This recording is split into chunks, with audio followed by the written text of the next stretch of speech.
भले ही मुख्यमंत्री नीतीश कुमार बिहार में सुशासन लाने का दावा करते रहे हो, लेकिन बिहार में बालू माफिया और भू माफियाओं ने उनकी सरकार में नाक में दम कर दिया है। मोतिहारी में भू माफिया की दबंगई की कहानी कह रहा है मुकेश संवाद।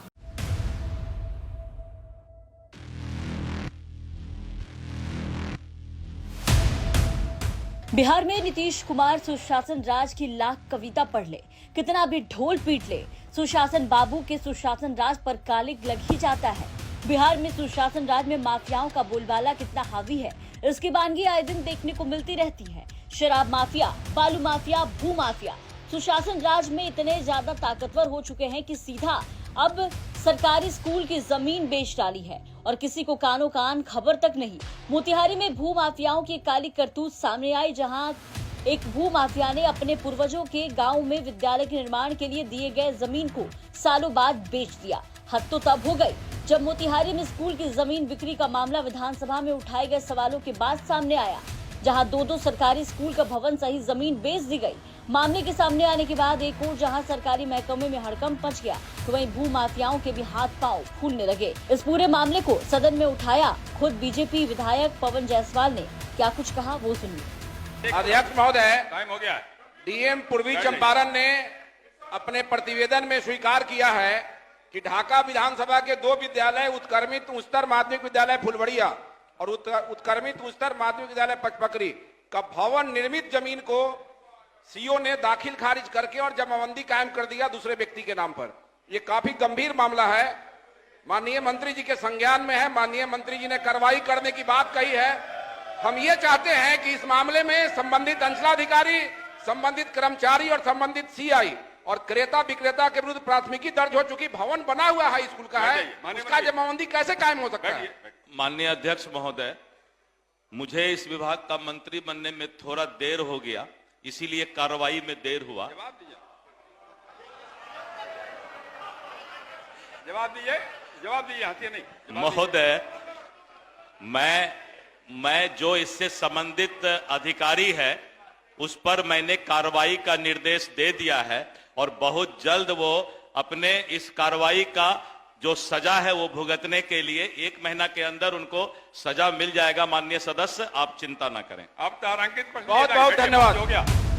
विधायक पवन जायसवाल के सवाल के जवाब में भूमि सुधार मंत्री ने कहा कि इसकी जांच करवाई जाएगी। दरअसल पूरा मामला मोतिहारी के ढाका प्रखंड के फुलवरिया पचपकड़ी का है, जहां फुलवरिया गांव से जिस सरकारी विद्यालय को जमीन समेत बेच दिया गया, उस जमीन को फुलवरिया के बासमती चौधरी ने वर्ष 1942 में विद्यालय की स्थापना के लिए मौखिक रूप से 11 कट्ठा 12 धुर जमीन दान में दे दी थी, जिसके बाद इस जमीन पर विद्यालय की स्थापना हुई।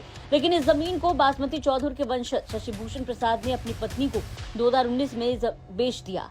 हैरानी की बात है कि ढाका सीओ ने उस जमीन का दाखिल खारिज भी जमाबंदी भी कायम कर दिया, जबकि उस जमीन पर बने विद्यालय को 2021 में उच्चतर माध्यमिक विद्यालय में उत्क्रमित कर दिया गया था। अब सवाल उठता है कि जब 2019 में जमीन की बिक्री हो चुकी थी तो शिक्षा विभाग ने बिना जांच जमीन पर स्कूल भवन का निर्माण कैसे करा दिया। इस पूरे मामले में एडीएम मुकेश सिन्हा ने क्या कुछ बताया है वो सुनिए।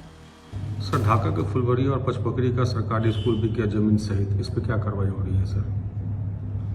ढाका का जो उत्क्रमित उच्च विद्यालय है फुलवरिया और पचपकड़ी, ये दोनों में सरकारी विद्यालय की जमीन का जो है वो रजिस्ट्री हो गया है। उसके संबंध में मैंने जांच किया था खुद ढाका जाकर, तो उस बात सही है, रजिस्ट्री जो हुआ है गलत हुआ है। और फुलवरिया का जो उत्क्रमित विद्यालय वाला जमीन जो बिकी है उसका दाखिल खारिज भी हो गया। उस संबंध में हमने जांच रिपोर्ट भेजा है, डीएम साहब के माध्यम से विभाग को भेजा है। उसमें जो भी संबंधित अंचलाधिकारी हैं और जो संबंधित राजस्व कर्मचारी हैं जिन्होंने बिना वहाँ पे दखल कब्जा देखे हुए रिपोर्ट कर दी, उन पर कार्रवाई की अनुशंसा की गई है।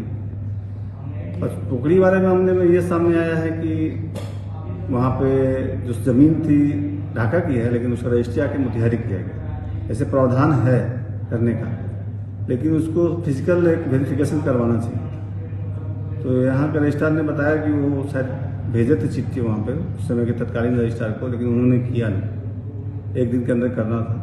तो उन पर भी कार्रवाई की अनुशंसा किया गया है। और जो विक्रेता हैं, खास करके विक्रेता, दोनों ही स्कूल के विक्रेता हैं, उन पर भी FIR करने का अनुशंसा किया गया है। अब इस दोनों कांड का जांच अपर समर्था मुकेश सिन्हा को दे दिया गया है। देखना होगा क्या कार्रवाई आगे होती है। लेकिन इस मामले के सामने आने के बाद सवाल ये उठता है कि जब जमीन कारोबारी और अधिकारियों के बीच इस तरह का पैठ है तो आम लोगों की जमीन कैसे सुरक्षित रहेगी।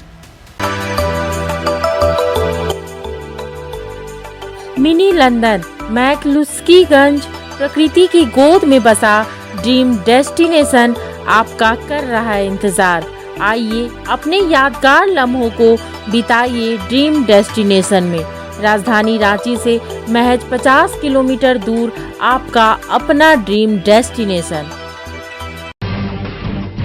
जब टूटती है आस, जब थकती है सांस, जब रूठते हैं अपने, मुंह मोड़ता है जमाना, जब अंगड़ाई लेता है संकल्प, फिर बनती है कहानी, बनते हैं अनमिट निशान। देखिए मेरे साथ संघर्ष की दास्तान।